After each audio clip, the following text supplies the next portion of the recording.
싸삭싸삭. 지금처럼 세상이 발달하지 않았던 아주 옛날의 이야기입니다. 어느 시골 마을에 호련히 원숭이 한 마리가 나타났습니다. 엄청난 덩치의 늙은 원숭이가 등에 빨간 헝겊을 메고 목에는 방울을 달고 손에는 작은 자루를 들고 있었습니다.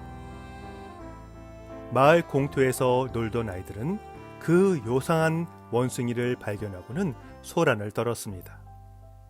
원숭이는 태연한 얼굴로 딱히 사람을 무서워하는 기색도 없었습니다.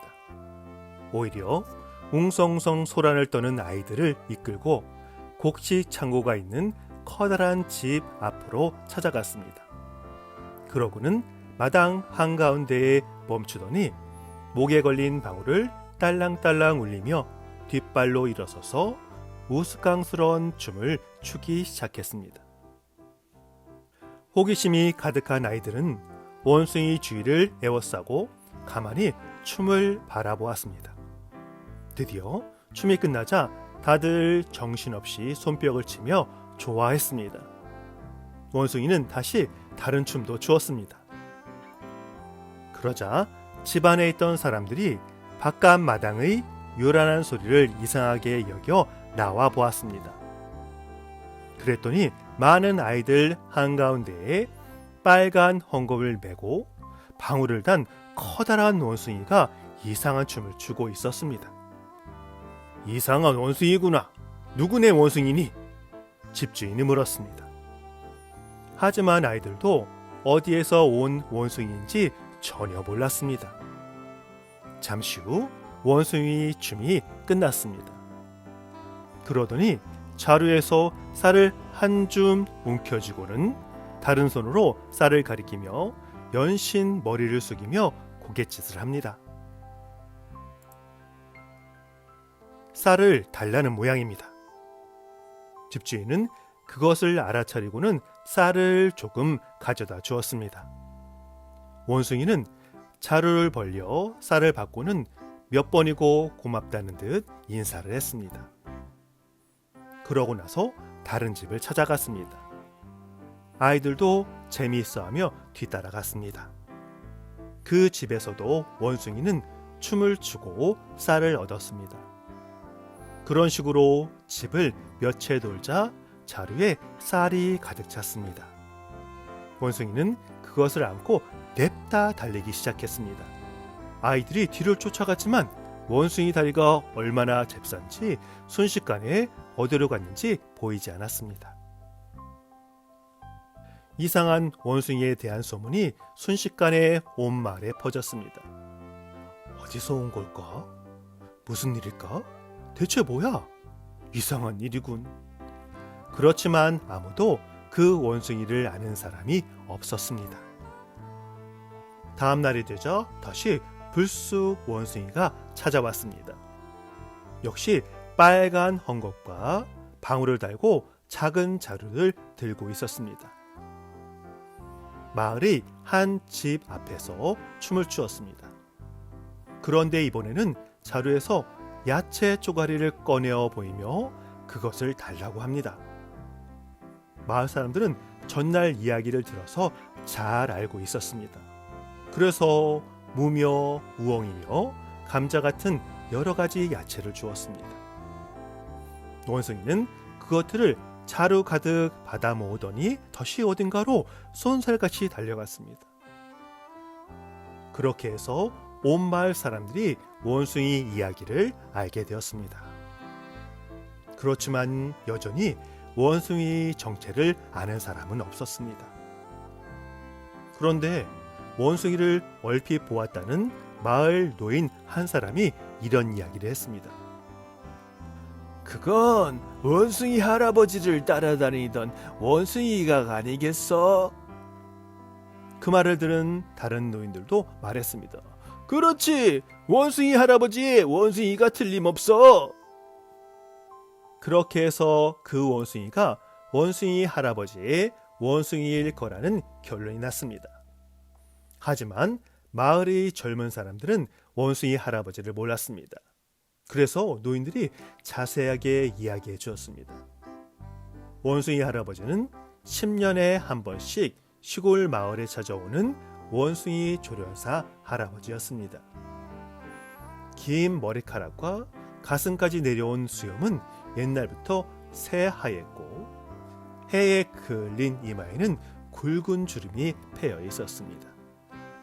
나이가 몇 살인지는 알 수 없었지만 마을 사람들에게 많은 것을 보고 들어서 남이 모르는 신기한 것들을 알고 있는 기묘한 사람이라고 합니다.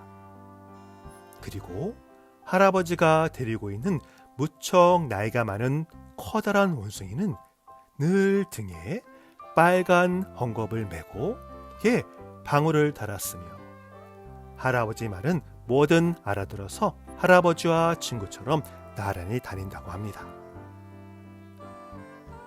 할아버지가 여러 가지 노래를 부르면 그것에 따라 원숭이가 우스꽝스러운 춤을 추어 마을에서 돈이나 쌀 같은 것을 조금씩 얻어 떠돌이 여행을 이어가고 있었습니다. 커다란 동네나 도시를 싫어해서 시골만 돌아다니고 있었습니다. 도시보다는 시골이 마음 편하고 기분도 좋을 뿐더러 돈도 들지 않는다는 것입니다. 묵을 곳이 없는 외딴 곳에 가면 비가 오는 동안은 며칠이고 절 같은 데서 머무르고 날씨가 좋은 날에는 나무 밑에서 노숙을 했습니다. 나무 아래에 멍석을 깔고 위에 모포를 덮고 할아버지와 원숭이는 함께 잠을 잤습니다. 멍석과 모포 말고는 작은 양동이와 냄비를 가지고 있어서 직접 밥을 지어 먹기도 했답니다. 그건 그렇고 원숭이 할아버지 원숭이가 마을로 음식을 얻으러 왔으니 원숭이 할아버지 역시 마을 가까이에 와 있을 게 분명합니다. 그리고 원숭이 할아버지는 틀림없이 병이 나거나 다른 이유로 움직일 수 없어 원숭이가 홀로 찾아왔음에 분명합니다. 그냥 내버려둘 수는 없지. 마을 사람들은 그렇게 말하며 원숭이 할아버지가 있는 곳을 찾기 시작했습니다. 그렇지만 좀처럼 찾을 수 없었습니다. 게다가 원숭이 역시 자루에 가득 쌀과 야채를 얻어간 후로는 모습을 보이지 않았습니다. 마을 사람들은 필경 원숭이 할아버지에게 무슨 일이 생긴 거라고 모두들 걱정을 하였습니다. 그러던 어느 날 저녁녘이었습니다. 마을의 한 젊은이가 원숭이 할아버지를 찾으러 마을에서 오리가량 떨어진 언덕 기슭을 지나고 있는데 어디선가 사삭사삭 하는 기분 좋은 소리가 들려왔습니다. 무슨 소리지? 젊은이는 걸음을 멈추었습니다. 여전히 사삭사삭사삭. 지금껏 들어본 적 없는 신기한 소리였습니다. 젊은이는 그 소리에 홀린 듯 그쪽으로 가보았습니다. 무슨 일이 벌어지고 있었을까요? 언덕 기슭에 아담한 삼나무 대여섯 그루가 자라고 있는 곳 근처에 깨끗한 물이 퐁퐁 솟아나고 있었습니다.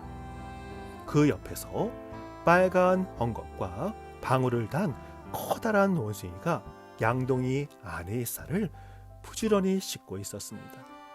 그 소리가 사삭사삭 신비로운 음악처럼 주위에 울려 퍼지고 있었습니다. 더 자세히 들여다보았더니 삼나무 아래에는 머리카락도 수염도 모두 새하얀 할아버지가 모포를 뒤집어 쓰고 멍석 위에 누워 있었습니다.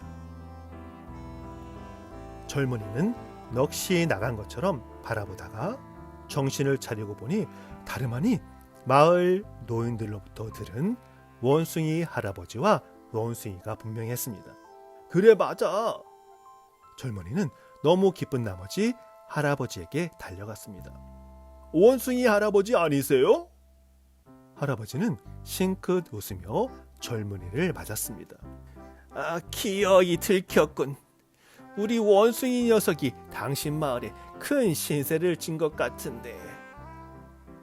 젊은이는 온 마을이 나서서 할아버지를 찾고 있다는 것과 병이 났다면 마을에 와서 치료를 받는 게 좋겠다고 설득했습니다. 할아버지는 머리를 가로저으며 말했습니다.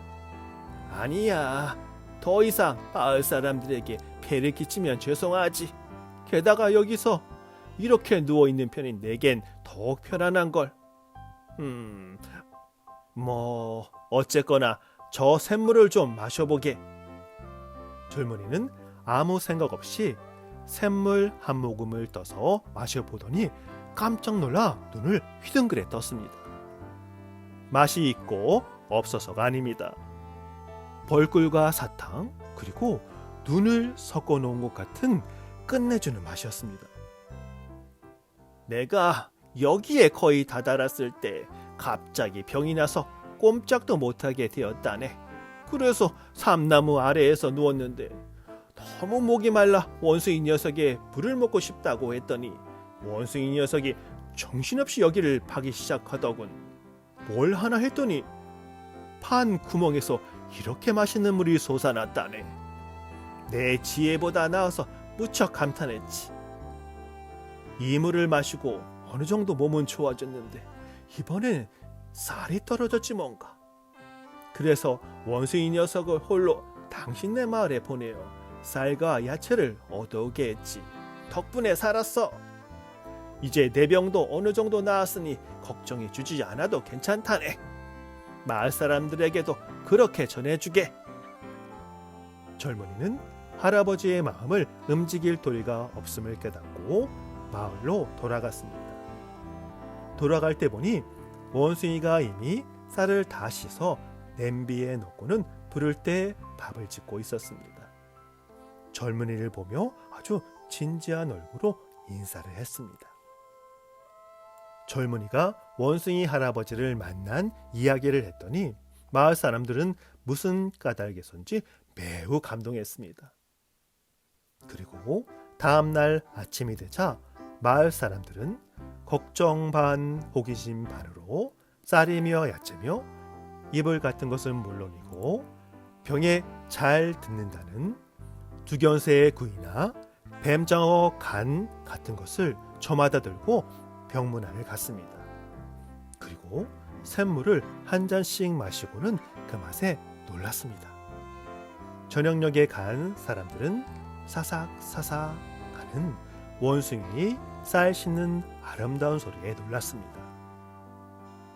할아버지의 병은 원숭이의 간병과 마을 사람들의 도움으로 얼마 되지 않아 나았습니다. 병이 낫자 할아버지는 원숭이를 데리고 마을로 인사를 하러 갔습니다. 마을 사람들은 무척 기뻐했습니다. 그날 밤 마을의 넓은 공터에서 잔치를 열었습니다. 온 마을 사람들이 모여 노래하고 춤추며 술자리를 벌였습니다. 원숭이 할아버지도 원숭이도 취했습니다. 할아버지는 새빨간 얼굴로 노래를 부르고 원숭이는 그 노래에 맞춰 목에 걸린 방울을 딸랑딸랑 울리며 우스꽝스러운 춤을 추었습니다. 아이들뿐만 아니라 어른들까지도 즐겁게 그 모습을 바라보았습니다. 그러는 동안 술자리도 끝나고 밤이 깊어져 마을 사람들은 할아버지와 원숭이에게 집에서 자고 가라고 말했습니다. 하지만 할아버지는 머리를 내저으며 공터에서 자겠다며 고집을 부렸습니다. 집안보다는 넓은 바깥에서 자는 편이 마음이 편해서 좋다네. 할아버지는 그렇게 말했습니다. 그리고 마을 사람들에 대한 고마움의 표시로 저 언덕 기슭의 샘은 그대로 남겨둘 테니 소중히 지켜주기를 바라네. 고맙습니다. 그럼 내일 뵙지요. 마을 사람들은 한 명씩 할아버지와 원숭이에게 인사를 하고는 집으로 돌아갔습니다. 다음 날 아침 마을 사람들이 다시 공터로 찾아왔습니다.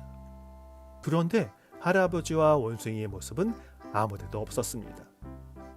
날이 새기 전에 어딘가로 떠나버린 것입니다. 안타까운 일이지만 어쩔 수 없었습니다.